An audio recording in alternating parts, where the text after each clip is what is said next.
Sources of human violence and strategies for preventing it. Introduction. Violence, in its many forms, has been a persistent part of human history. From interpersonal conflicts to large-scale wars, violence seems deeply embedded in the human condition. However, not all humans or societies engage in violence to the same extent. Understanding the underlying causes of violence is crucial to creating strategies for its prevention. Violence is not evenly distributed across individuals, communities, or societies, and its sources are multifaceted, involving biological, psychological, sociocultural, and environmental factors.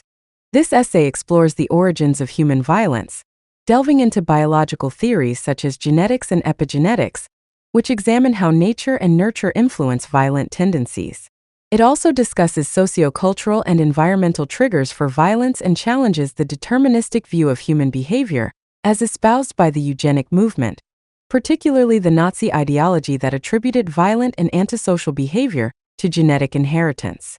In contrast, modern science highlights the dynamic interplay between genes and the environment, offering more nuanced insights into the causes of violence and the strategies for preventing it in the future.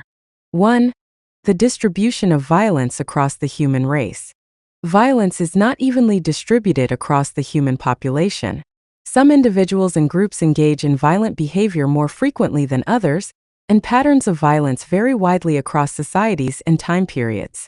Studies on the distribution of violence suggest that biological, psychological, social, and environmental factors all play a role in determining who becomes violent and who does not. 1.1 Gender and violence.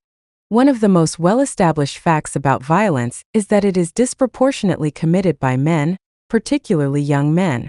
Studies consistently show that males are responsible for the majority of violent acts, from street crime to large-scale warfare. Evolutionary psychologists have proposed that this may be due to the different reproductive strategies of males and females. Males historically competed for mates and resources, which may have favored more aggressive and risk-taking behaviors. However, gender alone does not determine violent behavior. While men are statistically more likely to engage in violence, not all men are violent, and some women also engage in violent acts. Social and cultural expectations about masculinity and femininity play significant roles in shaping violent behavior. In some societies, aggressive behavior is valorized as a marker of masculinity, whereas in others, it is suppressed through social norms.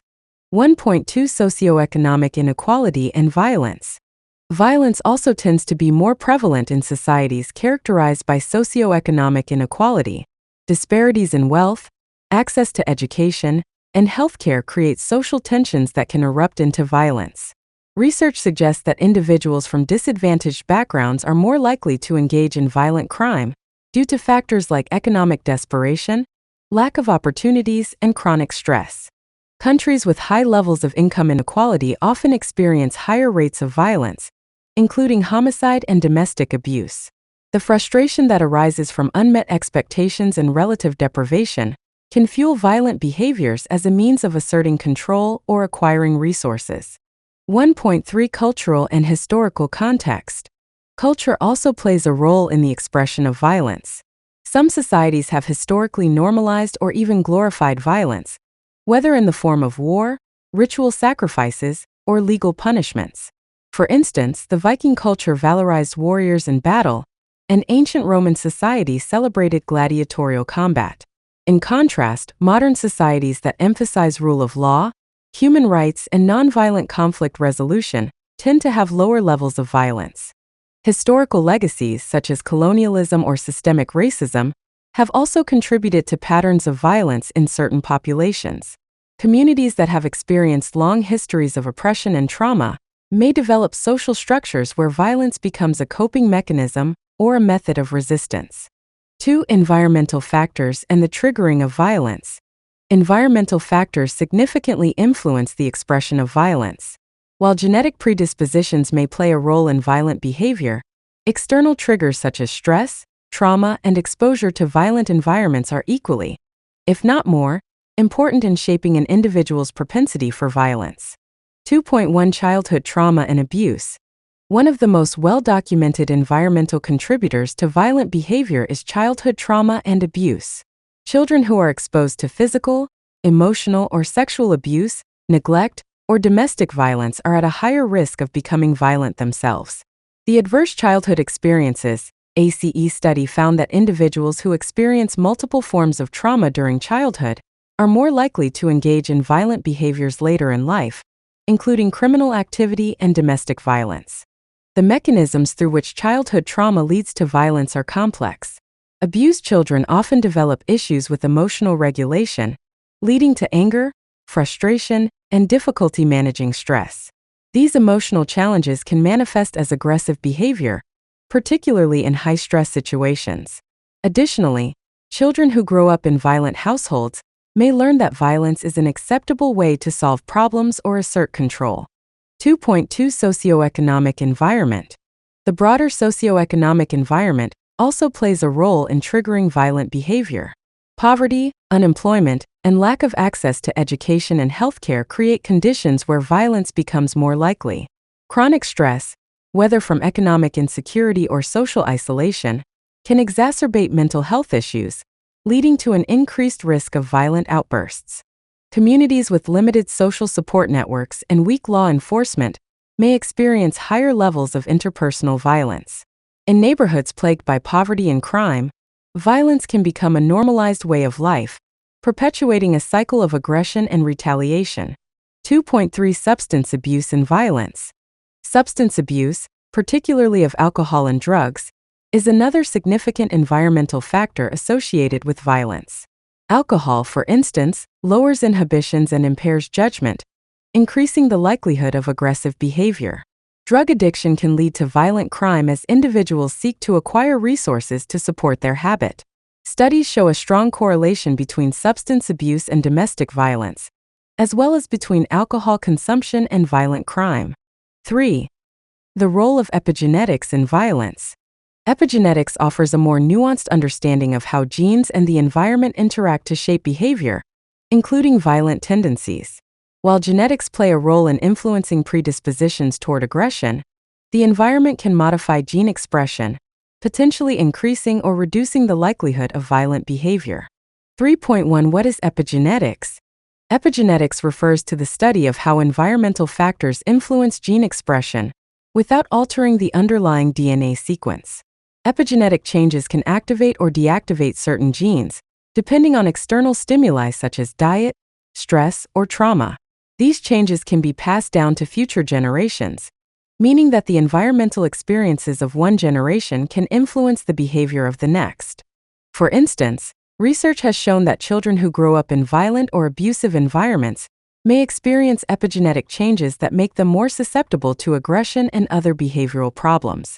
These changes occur at the molecular level, affecting the way genes related to stress response, emotional regulation, and impulse control are expressed. 3.2 Epigenetic impact of trauma. The impact of trauma on epigenetic changes has been particularly well documented in studies of Holocaust survivors and their descendants. Researchers found that the children of Holocaust survivors had altered cortisol levels, a hormone involved in stress regulation, which made them more susceptible to anxiety and depression. Similar epigenetic effects have been observed in populations exposed to extreme violence, such as survivors of war or abuse. These findings suggest that the effects of violence are not confined to the individuals who directly experience it, but can be passed down to future generations, creating a cycle of trauma and violence. 3.3 Reversing epigenetic changes. Importantly, epigenetic changes are not necessarily permanent. Positive environmental factors such as therapy, supportive social networks, and stress reduction techniques can reverse some of the epigenetic modifications associated with trauma and violence. This highlights the importance of early intervention and prevention strategies that address both the biological and environmental factors contributing to violent behavior. 4. Eugenics, the flawed theory of genetic determinism. Eugenics, particularly the version popularized by the Nazi regime, represents a flawed understanding of the relationship between genes and behavior. The eugenics movement held that certain traits, including intelligence, morality, and propensity for violence, were entirely determined by genetics, and that these traits could be improved by selective breeding or eliminating individuals with undesirable genes. This belief led to horrific practices such as forced sterilization and genocide. 4.1 The Nazi Eugenics Program.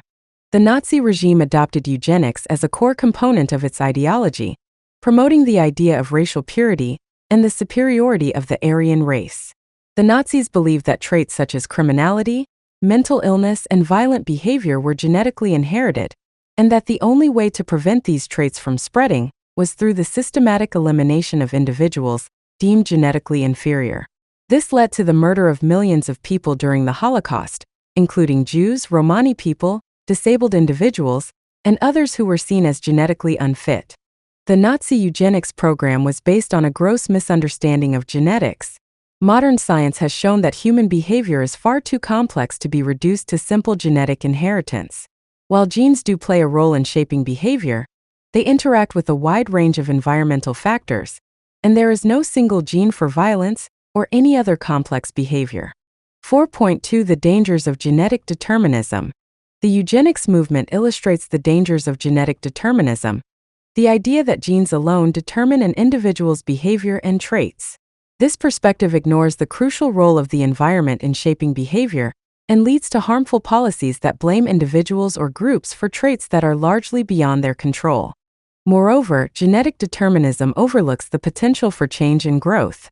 Even individuals with a genetic predisposition for certain behaviors, such as aggression, can learn to manage their impulses and lead nonviolent lives with the right support and interventions. 5 Strategies for Preventing Violence. Preventing violence requires a multifaceted approach that addresses both the biological and environmental factors contributing to violent behavior. While it may not be possible to eliminate violence entirely, research suggests that early intervention, education, and social support can significantly reduce the incidence of violence in society. 5.1 Early Childhood Interventions. Since childhood trauma is a significant risk factor for future violent behavior, preventing violence should begin with early childhood interventions. Programs that provide support to families, such as parenting classes, mental health services, and financial assistance, can help reduce the stress and instability that often lead to violence in the home. Schools can also play a role by teaching conflict resolution and emotional regulation skills from a young age. 5.2 Addressing Socioeconomic Inequality. Reducing socioeconomic inequality is another critical strategy for preventing violence. Policies that promote economic stability, access to quality education, and healthcare can help address the root causes of violence. Social safety nets such as unemployment benefits and affordable housing can reduce the stress and desperation that often lead to violent behavior. 5.3 Mental health and substance abuse treatment. Improving access to mental health and substance abuse treatment is essential for preventing violence. Many individuals who engage in violent behavior suffer from untreated mental health conditions or substance abuse problems. Providing affordable, accessible treatment options can help address these underlying issues before they lead to violence. 5.4 Community-based violence prevention programs. Community-based violence prevention programs have been shown to be effective in reducing violence, particularly in high-crime areas. These programs often involve partnerships between law enforcement, social services, and community organizations to address the root causes of violence and provide support to at-risk individuals. Mentorship programs, job training, and after-school activities can help steer young people away from violence and towards positive life paths. 5.5 Restorative justice. Restorative justice approaches, which focus on rehabilitation and reconciliation rather than punishment, have also been effective in reducing violence. These programs bring together offenders, victims, and community members to discuss the harm caused by violence and work towards healing and resolution. Restorative justice emphasizes accountability and repairing relationships, rather than simply punishing the offender. Conclusion: violence is a complex phenomenon with roots in both biology and the environment. While some individuals may have a genetic predisposition toward aggression, environmental factors such as childhood trauma, socioeconomic inequality, and substance abuse play a significant role in triggering violent behavior. The flawed ideology of eugenics, which claimed that violence and other traits were determined solely by genetics, has been thoroughly debunked by modern science, which recognizes the dynamic interplay between genes and the environment. Preventing violence requires a holistic approach that addresses both biological and environmental factors. Early childhood interventions, policies to reduce inequality, access to mental health care, and community-based programs all play important roles in reducing violence. By understanding the sources of violence and developing targeted prevention strategies, we can work towards a future with less violence and greater peace.